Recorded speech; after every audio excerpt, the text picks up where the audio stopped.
What's up? And welcome back to another live stream. Benchmarking, performance analysis, side-by-side comparison between the Blade 16 and the Blade 18. We will be looking at split-screen benchmarks between the Blade 16 and the Blade 18. I've got the Blade 16 in front of me. We're going to run the benchmarks live on the Blade 16. We're going to pair that up with footage of the Blade 18, which I tested a couple weeks ago.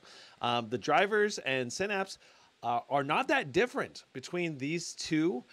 So it should be pretty comparable.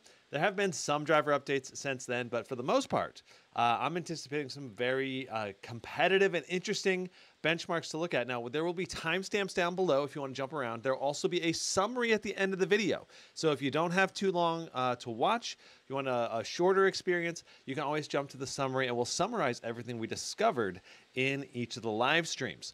I do that with every live stream that I make, even if it's 3 or 4 hours long. I try to do some kind of summary for everyone at the end. The goal for today, we're going to go through, let's just go a brief outline of the goal. So we're going to start by undervolting the Blade 16 because we undervolted the Blade 18, so we want, as fair benchmarks as we can. Then we're going to run some Cinebench tests. Then we're going to run Timespy. And then we're going to go ahead and run a bunch of game benchmarks, and those are particularly the ones we're going to be running side by side with the Blade 18 and Blade 16. So the big focus for me is the gaming benchmarks. And I really, we do have an RTX 4080 in the Blade 16. Let's go ahead and take a look at our specs, just so we can be on the same page. But the important thing, I think, when you're looking at these two laptops that we're comparing today is the Blade 16 versus the Blade 18. We have different GPUs in here, so we're looking at the power limits of those GPUs to see if we were running 24090s at the same time, are we both pulling 165 watts or 175 watts in the same scenarios? What does the CPU wattages look like? What do the temperatures look like? Those are the things that I really want to be comparing today in today's video. The performance, of course, we're expecting to be better on the Blade 18 because it is a 4090 instead of a 4080, right? So, but if you were to have a 4090 in there, what would the wattages look like? What would the temperatures look like? That's largely what we're going to be testing. It's not going to be an exact science there, but let's go ahead and take a look at the specs. So this is my gaming laptop list. It has every single RTX 4000 series GPU you can get right now on it. A lot of them have my thoughts on them, but I'm still going to add more data here. We're constantly adding new data, new benchmark data, new information, and there's new deals being added on the regular. We're focusing and featuring on these new deals that are on. A lot of these are RTX 3000 series laptops. These deals are only going to be available temporarily, not permanently. So you can get them while they're hot, if you will. But I expect some of these deals to go away this week. And eventually all these laptops are eventually going to sell out, and then it'll just be RTX 4000 series. Probably within 6 to 8 months, for the most part, that'll be the case. Anyway, so you can do lots of comparison shopping on here. You can click on the expansion button here, and you can jump around between the different pictures. And also, if I have made a video on that laptop, that'll also be down in the description down here, or like if you flip through the images, it'll be down there. All right, so the specs on the Blade 16 that we're looking at today, we've got an i9. Both of these laptops have an i9 13950HX, so there'll be a very comparable CPU performance testing, though Silicon Lottery will cause some variations there. We've got RTX 4080 175 watt, and then a 32 gig DDR5 5600 on the RAM in both of these laptops. 1 terabyte SSD in this one. We do have 2 terabyte SSDs in the Blade 18, though the SSD speeds are irrelevant because I replaced the Blade 18 SSDs with 8 terabyte SSDs anyway, because that's the laptop I'm using right now. Now, both of these laptops features QHD Plus, that's 2560 by 1600, 240 hertz, 500 nit displays, and the Blade 16 is obviously going to be smaller overall footprint and therefore should have less thermal headroom than the Blade 18, right? Because if you look through the photos, you can see it's going to be a more compact build, and the primary differences on ports is that the Blade 16 does not have an Ethernet port where the Blade 18 does. Other than that, the ports are going to be the same. So the Blade 18 that I tested previously, this thing is a monster. I really enjoy using this Blade 18. It doesn't quite have the same CPU level performance as some of the competitors out there, but the RTX 4090 has been phenomenal, and the overall experience, the user experience, has been really good for me so far with minimal issues aside from the flickering issue, which is now fixed. I have not tested to see if I can not have the flickering issue on integrated dedicated where you can swap with Advanced Optimus. I need to test that out. I don't think it's quite fixed in that mode yet, but it might be. I need to do some testing and find out. So today we're going to be looking at this Blade 18 benchmarks live stream for our comparison testing with the Blade 16. And it's going to be really interesting to see what we get on the Blade 18 versus the Blade 16 today. So one other difference I want to point out with the Blade 16 and 18, you do have a privacy shutter for the Blade 16 on the webcam there, but it has a little privacy shutter over the webcam. That's for the Blade 16. That doesn't exist on the Blade 18. I do wish the Blade 18 had that, but the Blade 18's webcam is better anyway. So get this going. All right, so we're gonna start off with undervolting the Blade 16 and testing our performance in Cinebench. So we're gonna do this CPU unlocking right here. Enable CPU overclocking. And this is going to basically allow us to undervolt our system using Intel XTU. You could undervolt right inside of Synapse here, but this is not going to be a full undervolt. That's the downside of using this. Now, it does theoretically let you raise the power boost limit on your CPU to be a little higher. I'm not sure if that's actually going to work for us or not today. We'll find out. It does not work on my Blade 18. So if you want to do undervolting, you're going to need to go into core isolation. So you need to search core isolation. You need to turn it off, and then you'll be able to undervolt. Undervolting essentially increases the power efficiency of your CPU, and it's how we're going to be testing the Blade 16 today. We're going to use Intel XTU to apply our undervolt, but you could also use something like throttle stop if you want. It all depends on maybe your past experience. But I usually use Intel XTU. You go to Advanced View, and then on the left, you go to Advanced Tuning. You click Agree. I usually click Agree and don't show again. Now inside of here, we have our core voltage offset. We're going to try to set the exact same undervolt that we had on the Blade 18.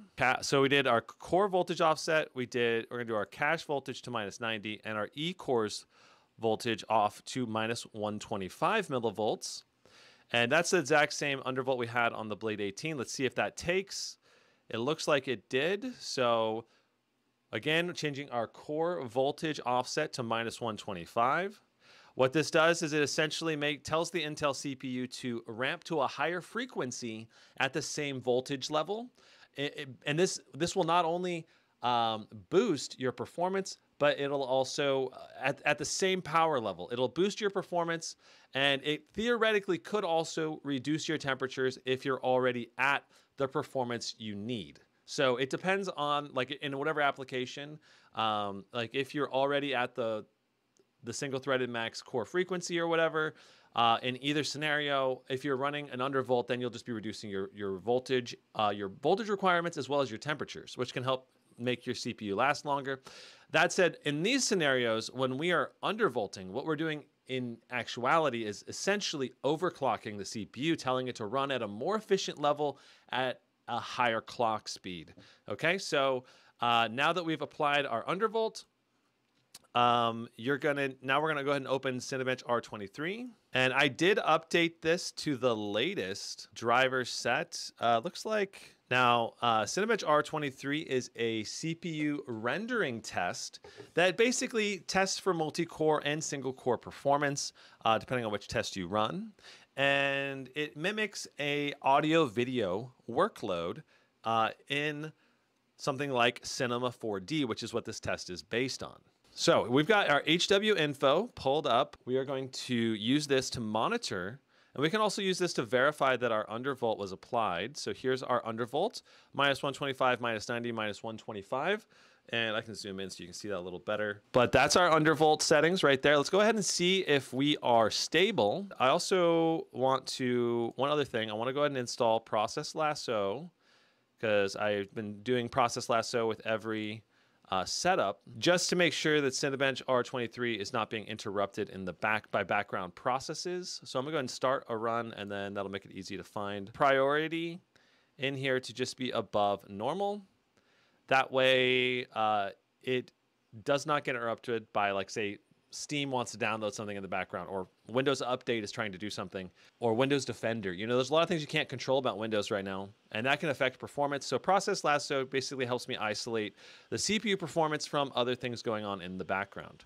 Okay, so one thing I did not do was get our baseline performance without undervolting. So we got 31,786 for our first run. That was without even focusing on the window or, you know, doing some other stuff in the background too. Okay, so our 10-minute test. So our stock, so note, did you see our stock score there? We only got, that was a single run, I think. And we had 28,276. So you can tell that, like, that's a single run, right? That's a big difference. 28,276, and then we run it again. We got 27,000. So we're doing between 27 and 28,000. There's 27,057. So that's what we're getting stock without changes in undervolting. And now we're doing, you can see we're doing now 31,786. So that's a huge improvement to our performance. Let's go ahead and do 5 runs, and then we'll do a 10-minute test. I have checked max fan speed. I don't know why it was not in max fan speed.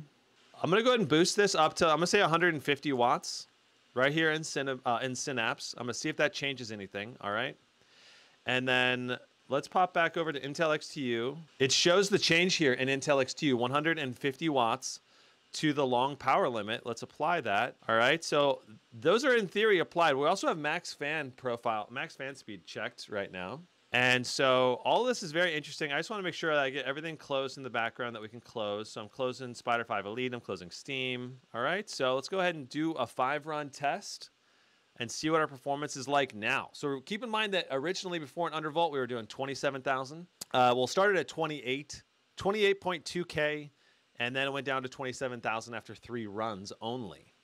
Now we're going to run it, and we're going to see how we do after 5 runs, see if we have some nice improvements. Almost done with our first run. 31.77, so basically 31.8. 31.7 again. So that's 2 runs in a row doing 31.7. And that's, you know, after our 3rd run, if we were to compare our performance, 3rd run to versus 3rd run, if we get 31.7 again, that'll be a 4,700 point increase from undervolting. So we got 30.7. So it went down 1,000 points on our 3rd run.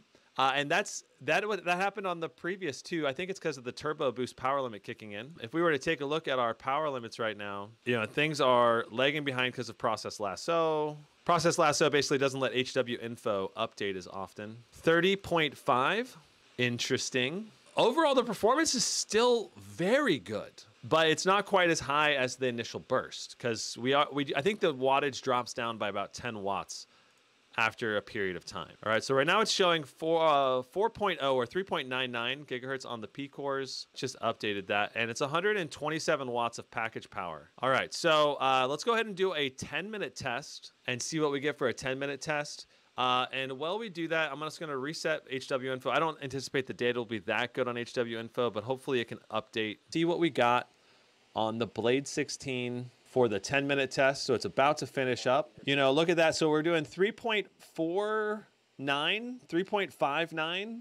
So basically 3.5 to 3.6 gigahertz on all the P cores. Our E cores are doing 2.8 gigahertz on the E cores, which is not amazing. Our 10-minute test score was 26.68. So 26,683. That's obviously very good performance, but it is noticeably behind what you're going to get in like the SCAR 16, what you're going to get in the SCAR 18, the GT77, the MSI GE78. All of those are going to score closer to at least 30K out of the box, or maybe 29.8K or something like that out of the box. And then when you undervolt those, on the SCAR 16, we saw 33,000, right? So that's a pretty noticeable difference in performance between the Blade 16 and the SCAR 16, at least in terms of raw CPU performance. Now, it doesn't necessarily mean that same thing's going to happen in benchmarking games or like other CPU sensitive games, but it just really depends. Looking at our temperatures, right now we're doing 80 degrees on the CPU package power. We are averaging 110 watts. And taking a look at our CPU cores, remember we were doing 3.49 to gigahertz across all the P cores before undervolting. And now look at us, we're doing 4.0 gigahertz. And we were doing 2.8 gigahertz before undervolting. And now we're doing 3.3 gigahertz on the E cores. So we're getting massive gains in performance at no additional cost by doing this undervolt, right? The biggest downside to undervolting is potential stability issues. If you undervolt too far, then you might have crashes. So that's kind of like the biggest downside there. But just within our temperatures, within our temperature range, it's a pretty impressive performance given, look at 84 degrees average for our CPU package, 80 degrees, 77 on average for our core temps. So our temperatures are not even close to being like thermal throttling. And yet our actual clock speeds are so much better as well. This to me says that we do have some additional headroom. If we wanted to try to push it to like 130 watts of power consumption in the long run, you probably could do that, at least if Razer were to allow it. It doesn't, even though you can change it in Synapse, it doesn't actually let me raise the power limits. As we can see, I tried raising it to 150 watts, but it's not doing that. It's only doing 110 watts for our long power limit. We did go to 129 on the high end and then throttled down to 110.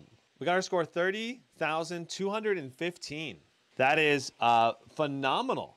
That is almost, this is our Blade 16 in the unboxing stock, no undervolt, 26.68.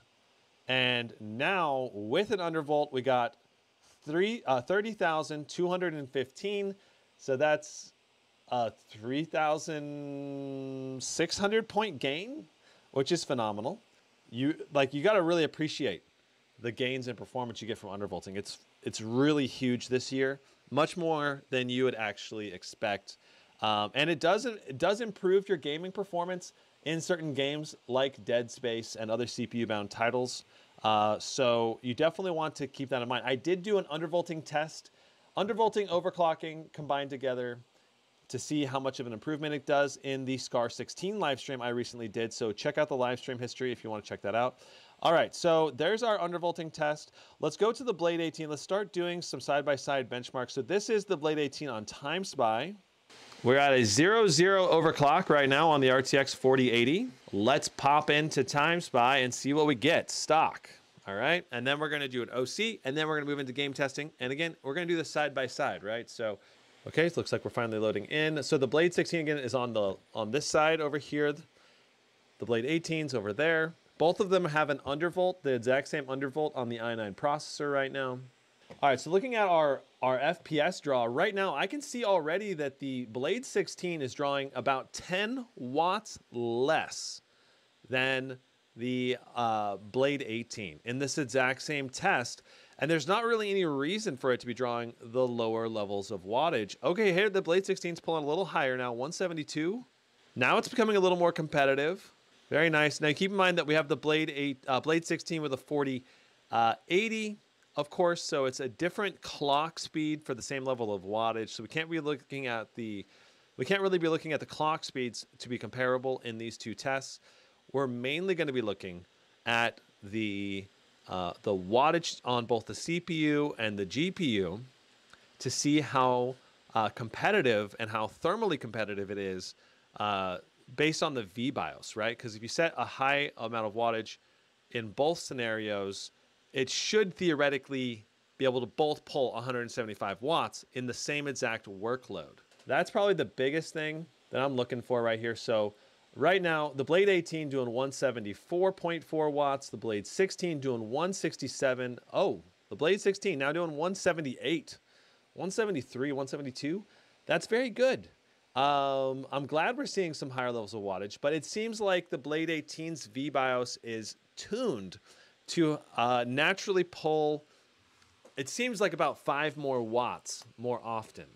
So that should translate into improved clock speeds, at least in theory, inside of games. Now the Blade 18 CPU and 16 CPU, they're pulling very similar levels of wattage, it seems like.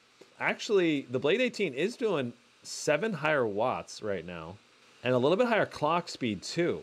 I wonder if that's because the 4090 is able to push more performance through, and therefore it needs more CPU performance.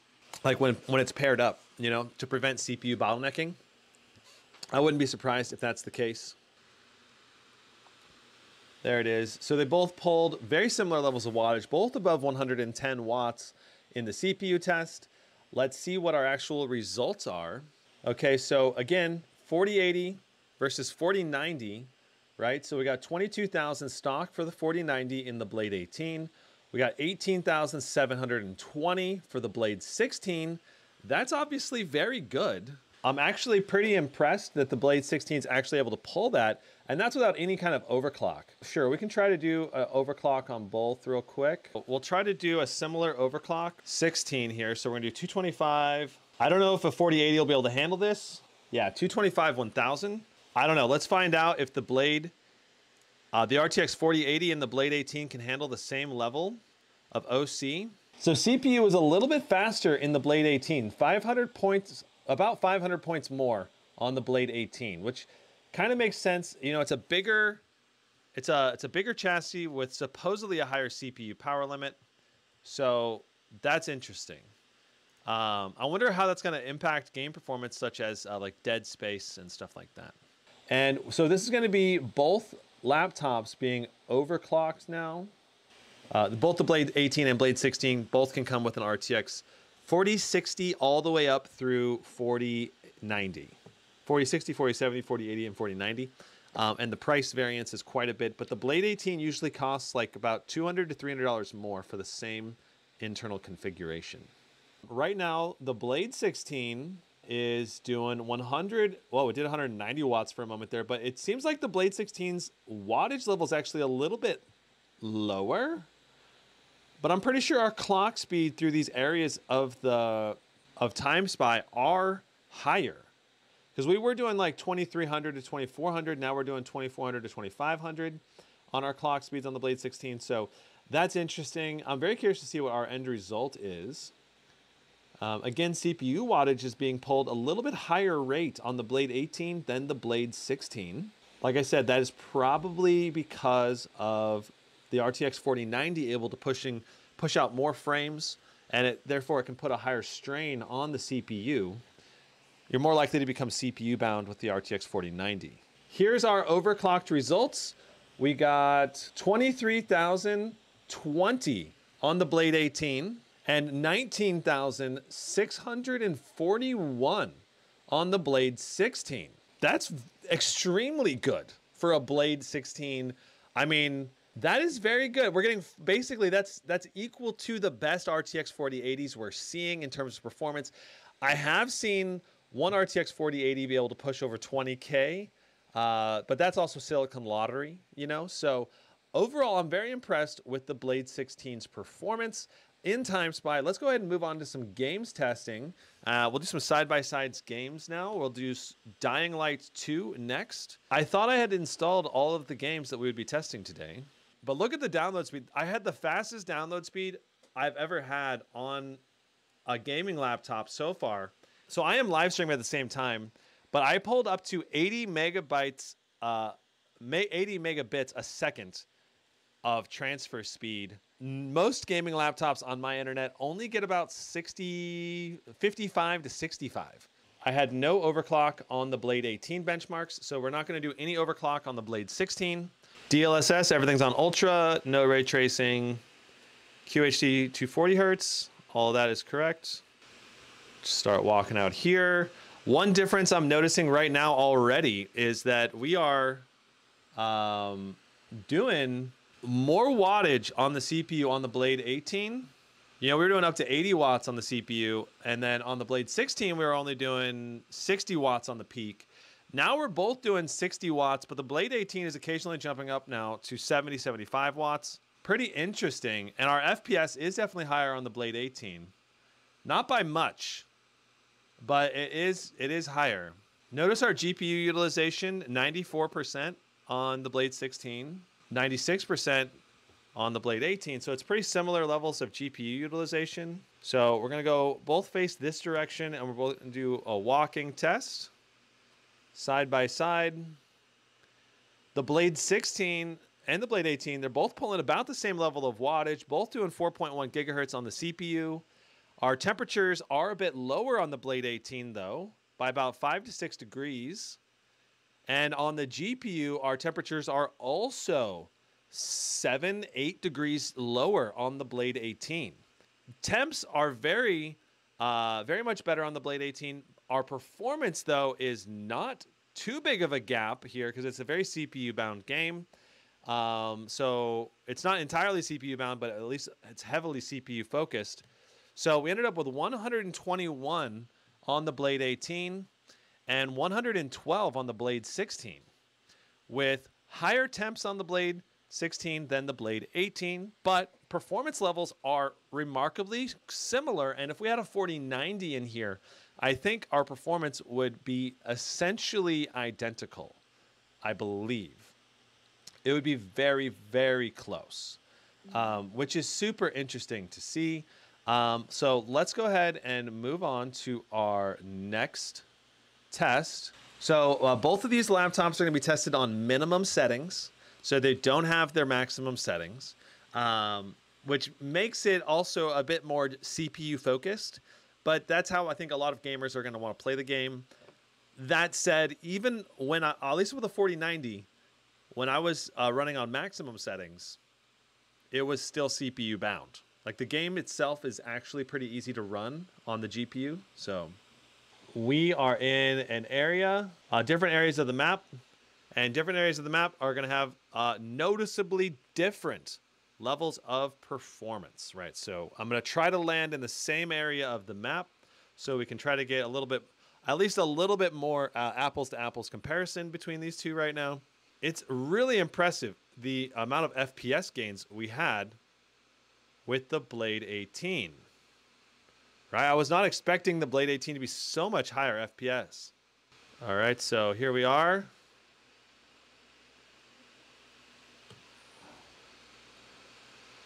Wow. Looking at our performance difference is massive right now. All right, come on, other me. There we go. All right, so we're running.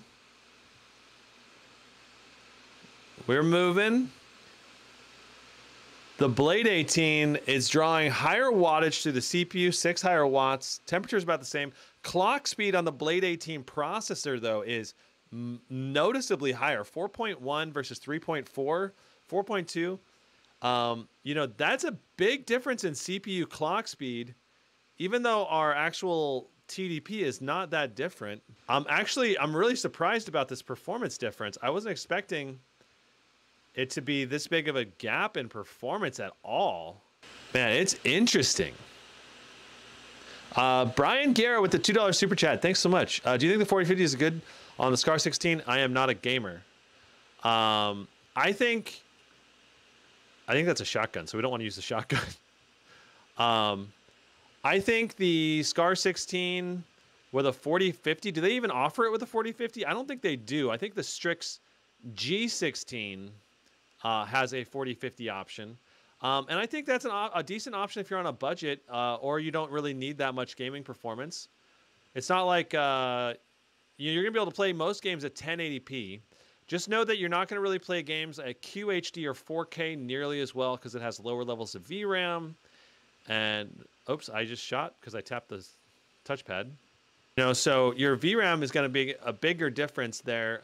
And your CUDA cores and your overall rendering throughput's also going to be severely different as well. So, wow. So interesting. Our GPU utilization is only 47%. All right. So I'm going to see if I can optimize the performance here at all because just looking at the Blade 18, you know, it's doing higher wattage, 5 watts higher. The CPU, though, is going to a noticeably higher performance. And wow, the FPS is such a huge gap. I'm shocked at how big of a gap in performance we're getting right now. If I turn off DLSS, is that going to help us? So that's not really helping us much. Oh, it looks like Dying Light 2. Oh, Dying Light, we never paused Dying Light 2. That's why. Are we getting better FPS now? Dying Light 2 is done downloading. Our FPS is 10 higher now. We got to redo that test. So Dying Light 2 is no longer active, but our FPS, yeah, our FPS is about seems to be about 10 higher than it was. At least 10 higher than it was.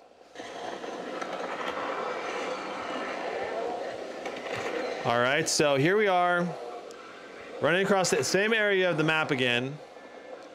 We do have some aircraft flying overhead with some strikes happening, but this is certainly a lot better performance. We're getting about 12 to 15 more FPS on the Blade 16 than we were, but our Blade 18 performance is still better. Our Blade 18 performance is still like 30 FPS better. So as CPU bound as this is, having the 4090 apparently is still a massive gain in performance overall. All right, so I mean, I think this is a good enough example of the performance in Modern Warfare 2. I'm personally shocked at how big of a difference this is between each other. It's not as CPU bound as I thought it was going to be. This guy's shooting at me from this building over here. Okay, cool. All right, so awesome.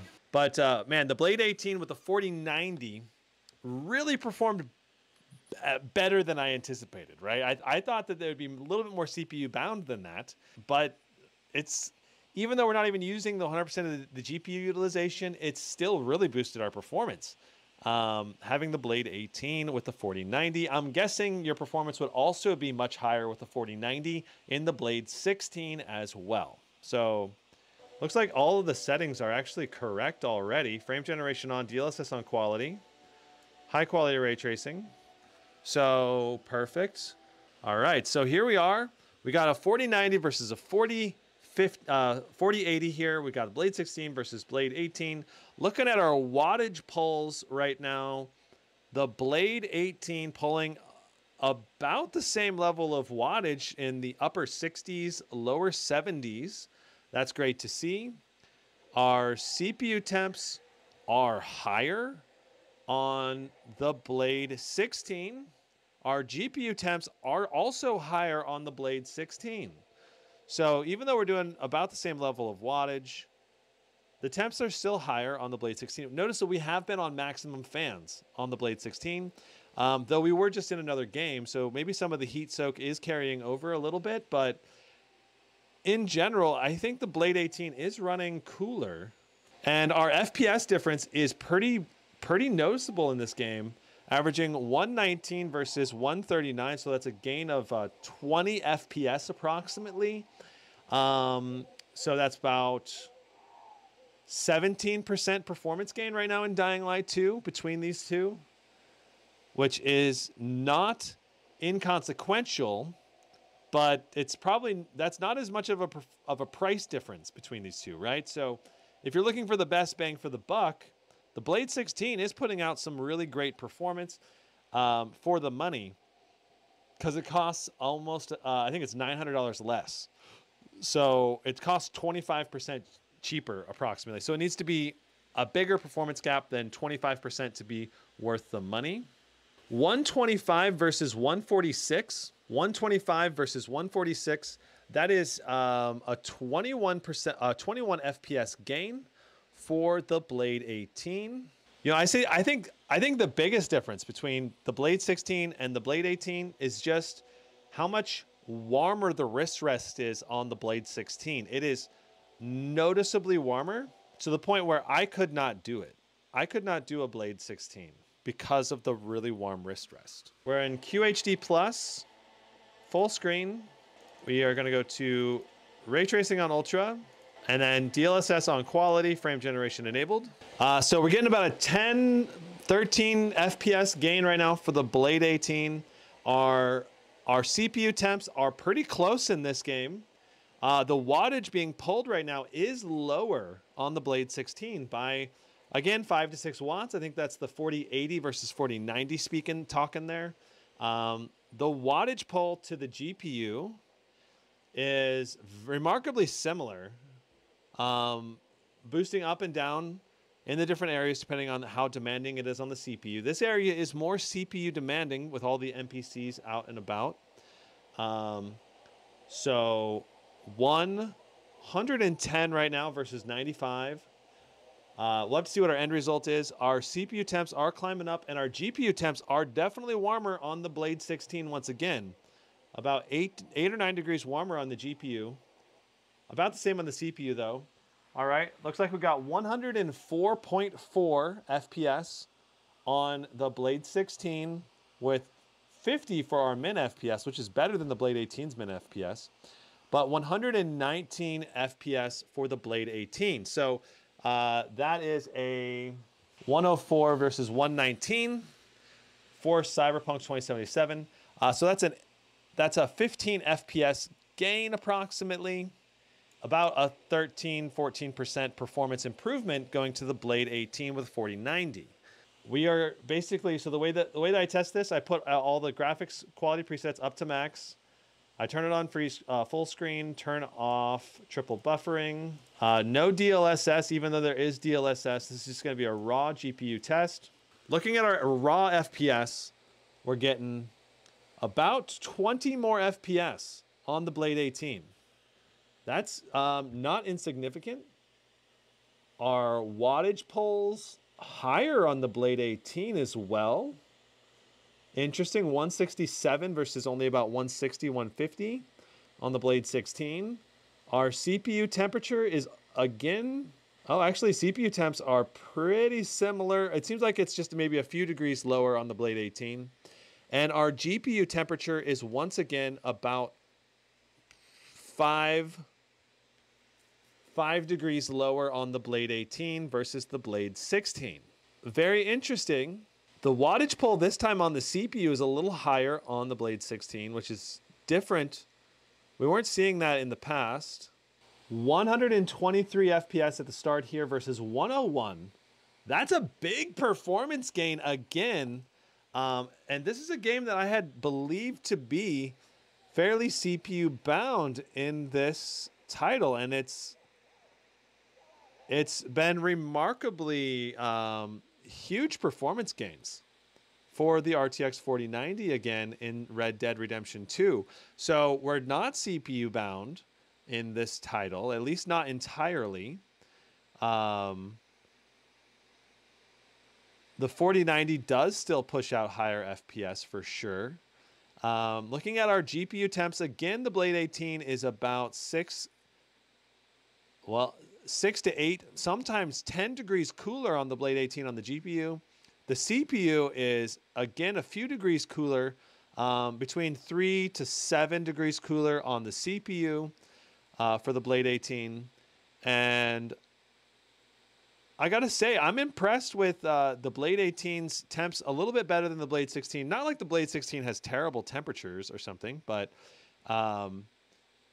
the performance is definitely noticeably better on the Blade 18, which, I mean, it's to be expected, right? But still, it's impressive. All right, so we're about to wrap up this test and see what our end results are. All right, so we got 115 versus 94.8. So basically 95 versus 115. So 20 FPS gain going to the 4090. And I would expect a similar FPS gain between a 4080 and 4090 in inside of a Blade 16. Here we go. 122 versus 100. Both pull in high amounts of wattages in the 160 to 170 ranges. Our temperatures are once again better on the Blade 18 versus the Blade 16, though our wattage pulls are not that much different. So 103 versus 127, this game really showing the difference between the RTX 4080 and 4090 and an extremely GPU-bound title. So 127 FPS versus 103. That's going to be a 24 FPS gain, giving you about a 23% improvement in performance with God of War. Wow, you're seeing the value of the Blade 18 come through a lot better than some of the other games that we had tested so far. All right, so I might need to adjust the location of our FPS meters for this test. so you can at least see them a little more clearly. So you can see the RTX 4090 is getting about 50 to 100 something more FPS than the 4080. In the bottom right-hand corner, I wish we could measure our 1% lows in Counter-Strike because that's so important, but we can't, unfortunately.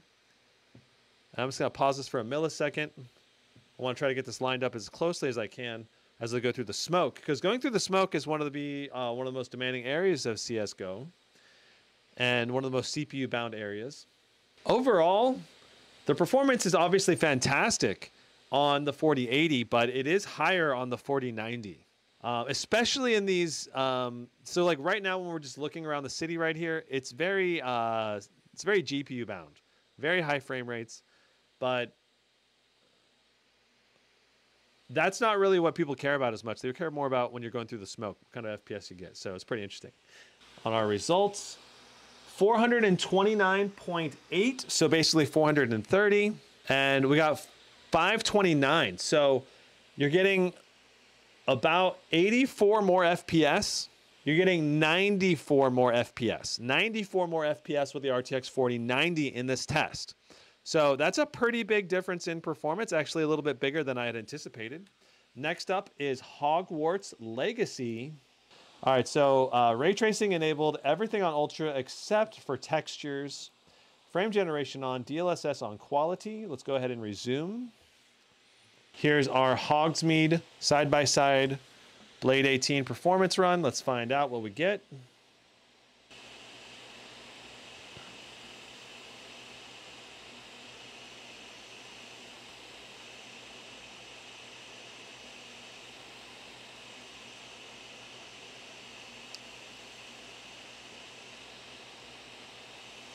Interesting. So we got 97.14. We did get higher 1% lows when we ran it twice in a row last time. We got 51 for our 1% lows last time, but very interesting results. Overall, still getting about that 15% performance gain with this test and the last time I did the test. So the overall test results are about the same, but our 1% lows were worse that time around. We're going to set global rendering quality to ultra. I believe we need to go DX12. We need DLSS on quality.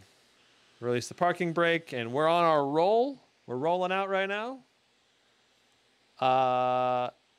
Interesting. Our FPS is super similar right now. Both went off to the right a little bit.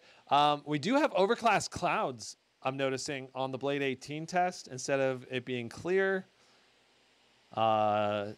which is going to affect performance maybe a little bit. Hard to say. It doesn't seem to be affecting performance much, but we're almost at the end of the test here. Goes up, it stalls a little bit, and then it starts coming down, and there we go. So we ended up getting 118 FPS on the Blade 18 versus 115 FPS on the Blade 16. So an extremely CPU bound test. So if you're a Microsoft Flight Simulator player, then you can know based on this test that Flight Simulator is going to perform pretty similarly between a 4080 and a 4090 because it's mainly a CPU bound game and you're using frame generation to boost the FPS.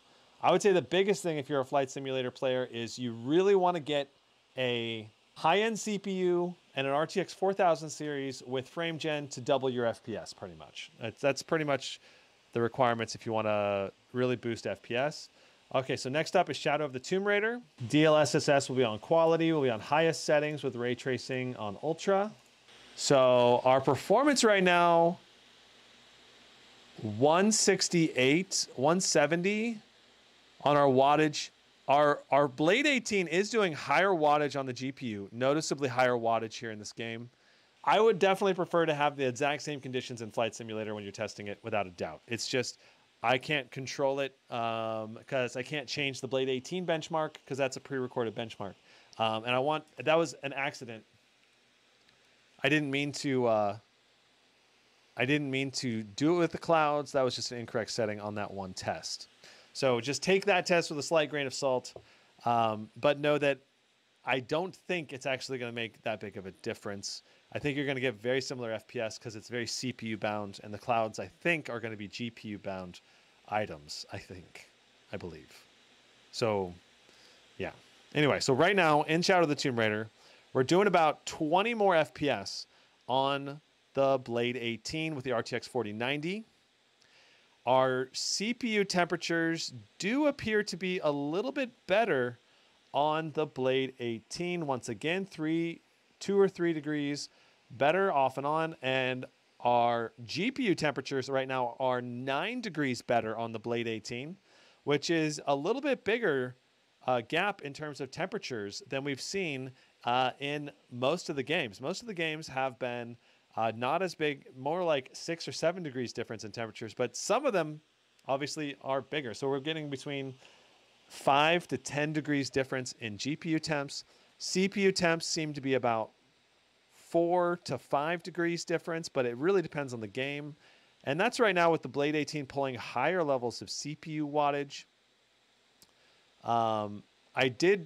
You can't look at the FPS averages right now because it's not going to be accurate. I reset the FPS average at the beginning of this run on the Blade 18, but not the Blade 16. Miss Alexander says, I'm going to go to sleep. BB, like your reviews. Thanks, Miss Alexander. Have a good night. Shane says, what if Razer starts using liquid metal as well? I bet you they could push it even further. Possibly.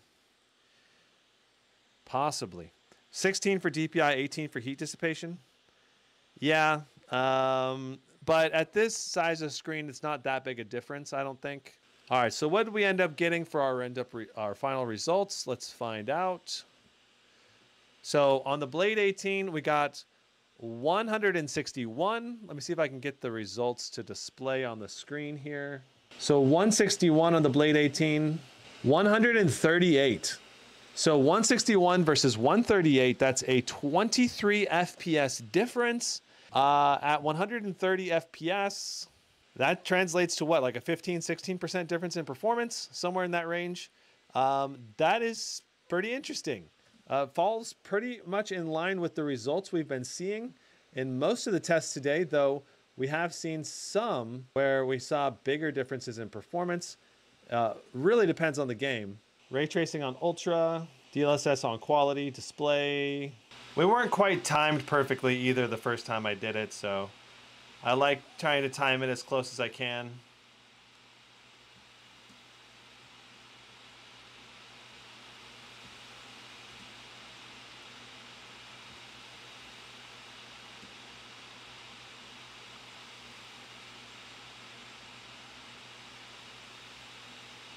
So right now we're doing 113 FPS versus 93. So that's a 20 FPS gain in The Witcher 3 for the RTX 4090. That's pretty interesting. Our 1% lows are pretty close to each other, 46 versus 52.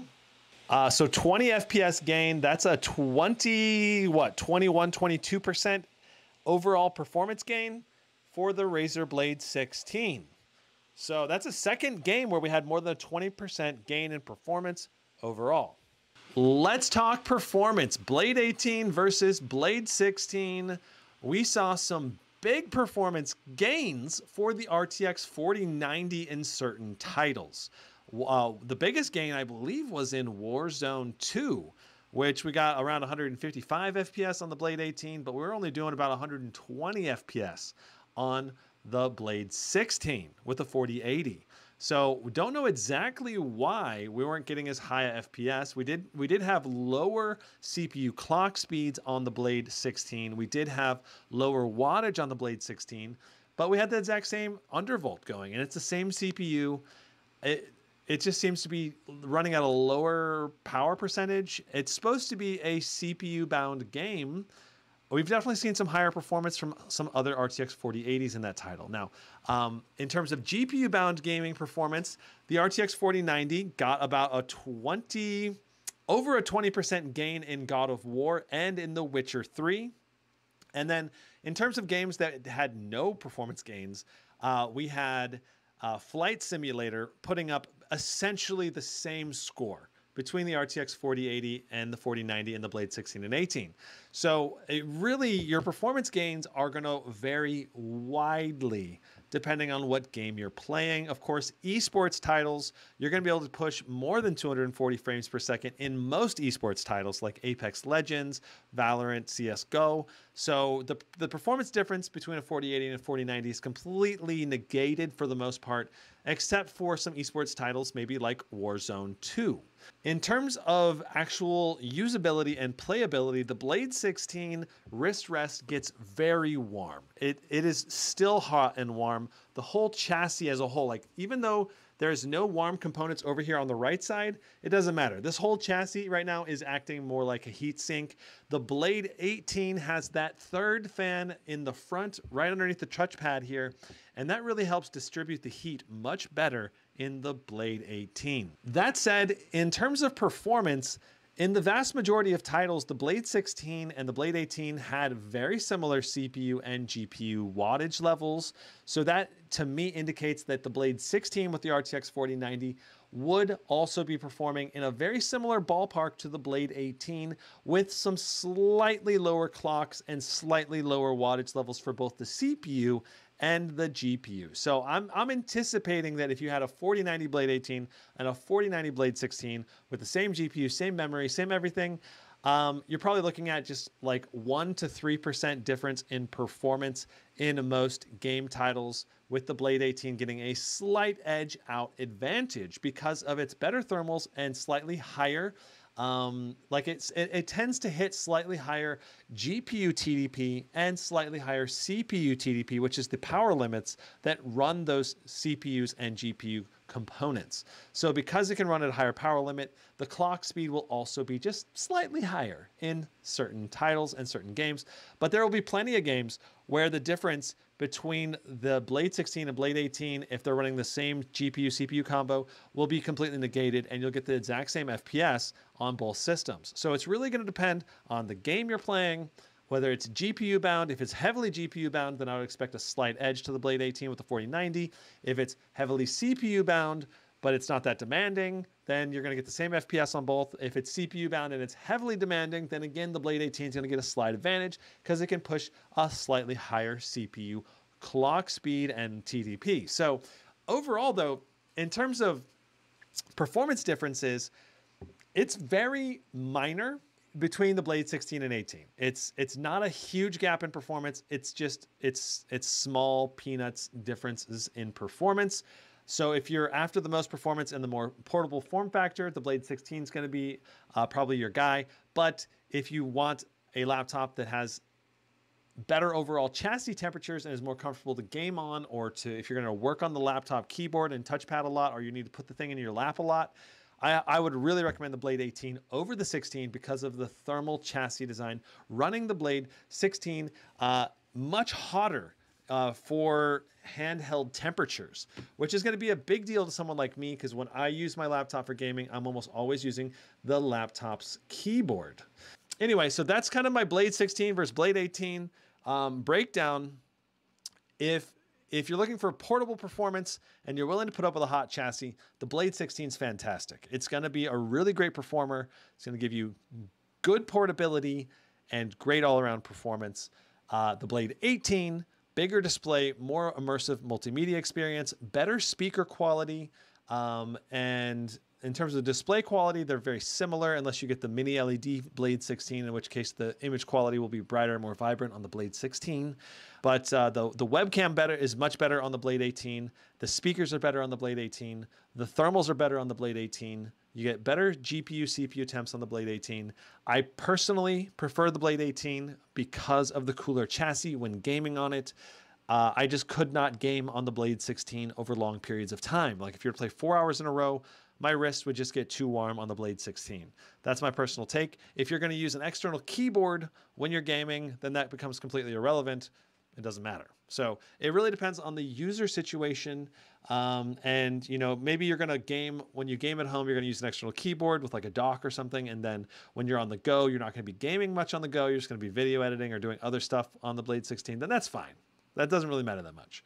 I don't think the Blade 16 is quite a perfect laptop because of the chassis heat issues, but it is an excellent performer all around with minimal complaints. Very premium experience. It's just both the Blade 16 and 18 are fantastic this year. Razer did a great job improving them, and I can definitely highly recommend both of them. There are links in the description down below if you decide to buy the Blade 16 or 18, and if you do use those links, it does help support me as a content creator. So thank you very much if you use them. They're affiliated links, that's why. But no pressure to use them and no pressure to buy any laptop necessarily. I always try to give you guys my honest opinion. And so be sure to subscribe and like this live stream if you enjoyed it, and come back for more. Hit the notification bell if you don't want to miss out on the next one. I'll see you guys in the next one.